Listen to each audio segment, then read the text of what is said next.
Ce grand homme qui est avec nous, serviteur de Dieu, pas tenté, en tout cas l'homme qui est également invité dans plusieurs panels pour parler justement à la jeunesse. Vous avez vraiment cet appel-là qui vous va bien. Bonjour serviteur de Dieu. Bonjour Blessing. Bienvenue. Merci. Alors ça vous fait quoi c'est d'être invité comme ça sur des panels où justement il y a des thématiques qui vont à l'endroit de la jeunesse? C'est épanouissant.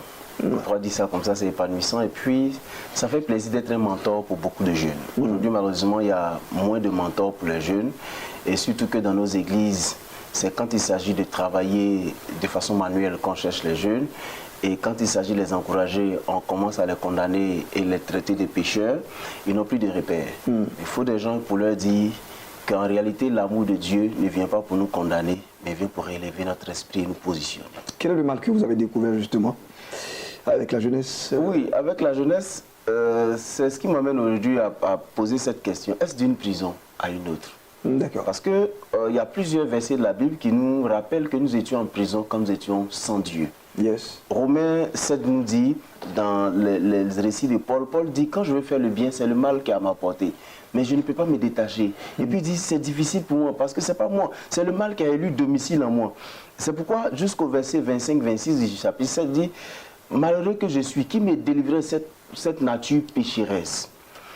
Et après, lui-même, il finit dans ce récit en disant, ah, gloire à Dieu, il existe une issue. Dieu lui-même nous a délivrés à travers Jésus-Christ. Ah, yes. C'est pourquoi, au verset 1 du chapitre 8, il dit, mais maintenant, il n'y a plus de condamnation.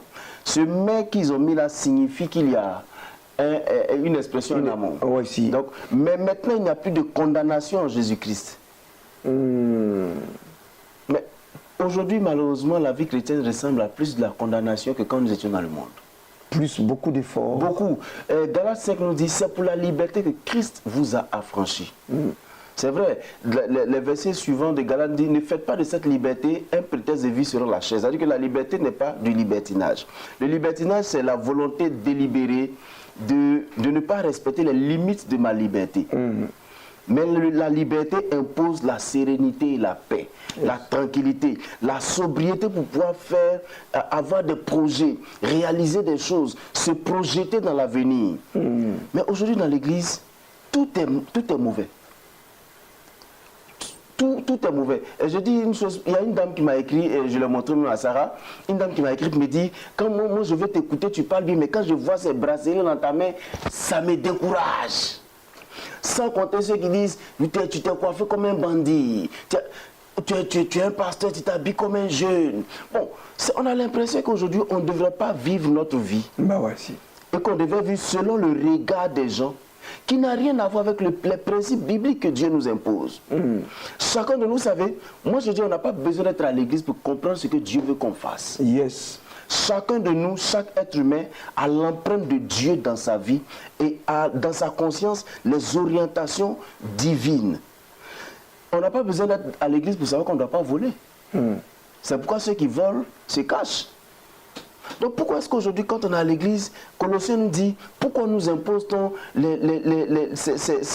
ces pensées ne prend pas, ne touche pas, ne goûte pas? Ces principes qui sont des principes d'hommes qui, par l'abus, deviennent pernicieux. Pourquoi ça devient pernicieux? Parce que ça détruit le corps de Christ. Il y a un pasteur qui partait en voyage, arrive à l'aéroport et voit certaines de ses fidèles jeunes parmi les hôtesses.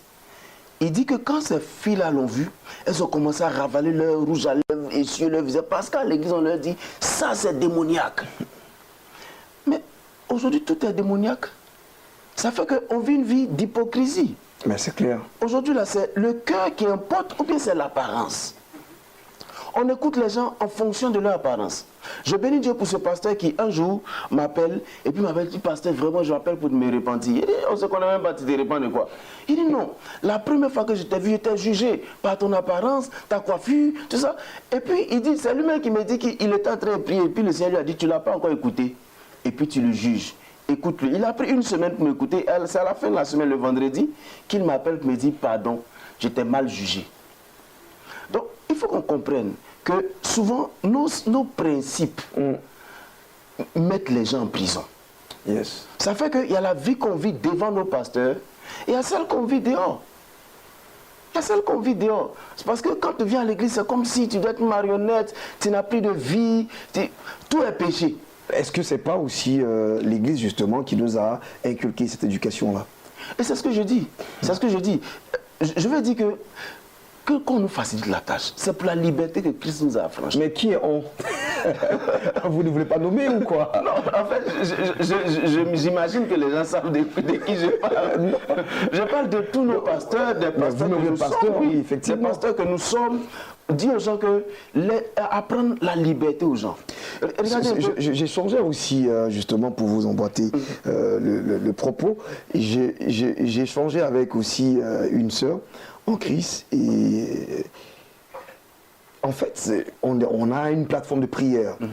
Ce que je fais expressément, intentionnellement dans mes statuts, j'arrive à mettre par exemple des statuts où je suis peut-être à un dîner, je suis en train de manger, je suis dans un endroit où peut-être ça peut être ludique, on va dire. Je sais pas, mais je montre tout ce qu'un être humain est censé vivre. Absolument. Alors, je crois que quand ils voient ça, ils se disent « Ah, donc on peut sortir. Ah, d'accord, on peut aller ici. Ah, donc c'est possible. » Je crois que c'est aussi une façon pour moi, hein, quand je mets des choses en statut, c'est une manière de véhiculer un message. Oui, absolument. Malheureusement, on voit aussi que vous, votre corporation, quand on voit tous vos statuts, ce n'est que des versets bibliques, c'est beau. Mais après, on a l'impression qu'il n'y a pas de modèle. Vous ne nous montrez pas comment on doit vivre. Et c'est ce qui crée pour moi cette hypocrisie-là. Les gens ne savent pas que, bon, ils peuvent présenter leur femme ou bien leur chérie avec en statut. Je vais parler de monsieur, madame, pasteur, mari et sa femme. Mais mettez en statut, on voit que oui, vous lovez. Mais on cache le côté love, on montre toujours le Seigneur dit d'aimer. Bon, on ne sait plus. On ne sait plus qui est. Éduquons les enfants.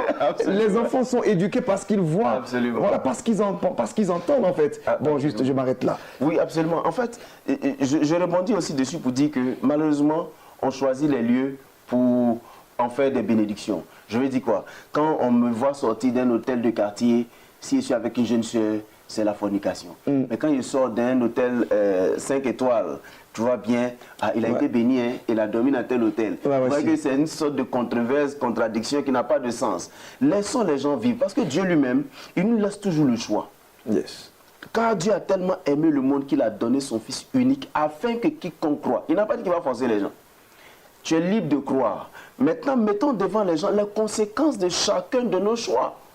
C'est chacun qui fait son choix. Aujourd'hui, par exemple, quand on demande à un chrétien de travailler dans une brasserie, mais la Bible dit qu'on ne devrait pas, on ne devrait pas. Pourtant, quand on a nos programmes à l'église, ce sont les mêmes qu'on appelle pour être parrain. On appelle le directeur de ces brasseries-là pour venir nous parrainer et nous donner son argent pour qu'on puisse faire les choses saintes de Dieu. Vous voyez qu'il y a trop de contradictions. Je veux simplement attirer l'attention des gens pour dire que si nous sommes quittés d'une prison vers la liberté, il faut qu'on sente vraiment la liberté. Yes. Commençons par nos messages même qu'on prêche. Il y a trop de messages qui annoncent la condamnation. Trop de messages. Je vois un esprit. Je vois pourquoi on fait l'apologie des liens, des hôtels, trop dans nos églises. On parle moins de la liberté en Christ. On parle moins de l'épanouissement. Ça fait que finalement, on se sent même en prison encore à l'église. C'est clair. Est-ce que Jésus nous a quand on nous fait entendre que oui, ta vie est comme ça parce qu'il y a quelqu'un qui a décidé que tu sois comme ça, mais on ne nous montre pas aussi qu'il y a quelqu'un qui a décidé qu'on soit libre. Absolument, il faut qu'on nous montre ça. C'est ça le révers en fait. Et c'est ce qui fait comprendre aux gens. Il y a aussi quelqu'un et il a été le plus fort. La Bible dit qu'il a déjà vaincu. Donc s'il y a quelqu'un qui a fermé des choses dans notre vie, mais il y a quelqu'un qui a ouvert. Et lui, quand il ouvre, il a ouvert. Donc réjouissons-nous et restons dans cette dynamique de contempler notre Seigneur. Il est magnifique, il est bon en fait. Oui, absolument. Et aujourd'hui, l'un des problèmes, si, comme tu le disais tout à l'heure, on te voit dans les grandes surfaces, on dira simplement, lui, il est charnel, il n'est pas spirituel. Bah aussi. Un homme spirituel ne va pas dans ces endroits. Et effectivement. Le même qui a dit que l'autre est charnel parce qu'il était là, se verrait honoré d'appartenir à un groupe de personnes qui vont dans ces lieux. Ben ouais, je souffre un peu de ça aussi. Non, nous tous on en souffre parce que moi, toujours on me dit, tu ne te fais pas respecter, tu es un pasteur, tu t'habilles comme un jeune, tu es toujours parmi les jeunes et tout ça. C'est comme si je suis irresponsable, je ne suis pas conscient de mon âge qui avance. J'ai dit, mais attendez, Jésus même a pour nous sauver, Dieu pour nous sauver, a envoyé quelqu'un parmi les humains pour se rabaisser. On dit il s'est humilié jusqu'à la mort à la croix. Donc, qui nous sommes pour ne pas être avec les gens pour pouvoir les sauver? Paul même dit, je me fais comme ceci pour sauver telle personne. Mais en réalité, alors je le dis, eux-mêmes ils ont 100 ans, ils ont 50 ans, ils servent le Seigneur. Mais après, je vais dire, Jésus il est mort à 33 ans. C'est un jeune qui le serve. Hein. Donc après, je vais dire, la logique est là, tout est là. Après, on dira non, c'est l'esprit qui est derrière. Mais justement, est-ce que vous connaissez l'esprit qui est dans le pasteur Victor Kwasi? C'est trop de polémiques, il y a trop de philosophie dans notre affaire là. Laissons-nous libres et puis c'est pas le libertinage comme on l'avait dit. Absolument, il faut toujours qu'il y ait des restrictions. Absolument, il faut qu'on dise aux gens en réalité les conséquences de chacun de leurs choix. Pour que chacun soit libre de faire le choix qu'il veut. Parce que de toutes les façons, ce n'est pas le pasteur qui change la vie de quelqu'un. Le pasteur ne fait que donner des orientations pour que chacun de nous puisse prendre une décision valable et convenable. Ce n'est pas le pasteur qui... Aujourd'hui, on a l'impression que c'est le pasteur qui doit être au centre de la vie de chacun de ses chrétiens. Non, c'est faux. Ça encore, c'est une prison. Le gars, il se sent surveillé, il a une épée de Damoclès sur la tête à tout moment. Il ne sait même pas comment, vers où regarder. Quand il est dans un endroit, qui est un hôtel, il se dit, ah, ils vont dire que je suis pécheur. Ouais. Mais quand il va à l'aéroport pour aller dans un voyage, on ne dit pas qu'il est monté dans un avion avec les pécheurs, on dit qu'il a été béni. Attendez, laissons les gens vivre librement leur vie en Christ. Merci.